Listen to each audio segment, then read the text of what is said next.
सद्गुरु श्री ब्रह्म चैतन्य महाराज गोंदवलेकर, इनका प्रवचन 5 मई। कर्तव्य कर्म निरभिमान होकर करें। मैं कुछ नहीं जानता, यहां से परमार्थ का प्रारंभ होता है। हम लोग अभिमान से मैं सब कुछ जानता हूं ऐसा मानकर संसार में बरतते हैं। सचमुच अभिमान जैसा परमार्थ का बड़ा शत्रु और कोई नहीं है। अभिमान कांस के समान नाशकारी होता है। ऐसा कहना भी कुछ मात्रा में उसका दोष कम कहने जैसा है, क्योंकि कांस बढ़ता है तो वो दिखाई देता है और इसलिए उसे उखाड़ा जा सकता है। लेकिन अभिमान की बात ऐसी नहीं है। वो दिखाई नहीं देता और वो कब और कैसे सिर पर बैठेगा इसका हमें पता भी नहीं लगेगा। चित्त शुद्धि के मार्ग में यदि कोई बड़ा रोड़ा है तो वो अभिमान ही है, और हम अपनी कार्यकुशलता से उसकी चंगुल से छूट पाएंगे ऐसा सोचना भी पागलपन है। तो उसकी चंगुल से छूटने का एकमात्र उपाय यही है कि हम अनन्य भाव से सद्गुरु की शरण में जाएं और उनसे सतत प्रार्थना करें कि वे हमें अभिमान के शिकंजे से छुड़ाएं। चित्त शुद्धि हुई कि खेत पूरा तैयार हो गया, ऐसा मानने में कोई हर्ज नहीं है।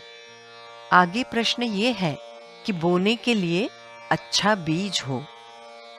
उत्तम बीज कौन सा, ये शायद हमारी समझ में न आए, किंतु उत्तम फल कौन सा ये हम आसानी से समझ सकते हैं।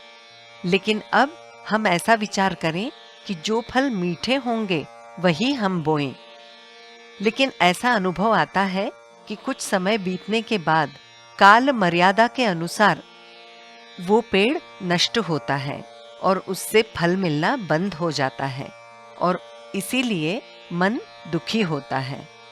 इस अनुभव से स्पष्ट होता है कि आज वर्तमान स्थिति में मीठे लगने वाले फल भी कालांतर में दुख का ही कारण होते हैं। तो फिर बीज चुनते समय कोई ऐसा बीज चुनना चाहिए जिसके पेड़ सदा स्थायी रहें और जिसके फल हमें अक्षय सुख का लाभ दें। अब संसार में उत्पन्न ऐसी कौन सी वस्तु है जो अक्षय टिकेगी? उत्तर मिलेगा, कोई भी नहीं।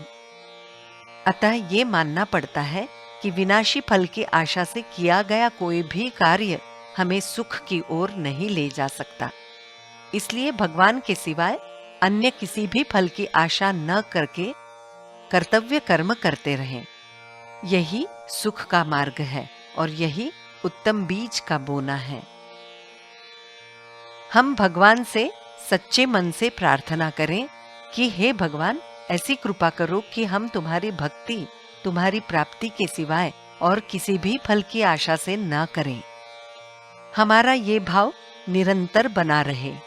जैसे हम गंदा और अच्छा एक साथ मिला हुआ अनाज सूप में डालकर पछोरते हैं और गंदा अनाज बाहर निकालकर अच्छा अनाज बचा लेते हैं, वैसे हम भगवान की भक्ति करते करते भगवत प्राप्ति के सिवाय मन में उत्पन्न होने वाली बाकी सभी इच्छाओं को निकाल डालने का अभ्यास करें, तो क्रमशः हमारे मन में भगवान के लिए ही भगवान, ये भावना दृढ़ होती जाएगी।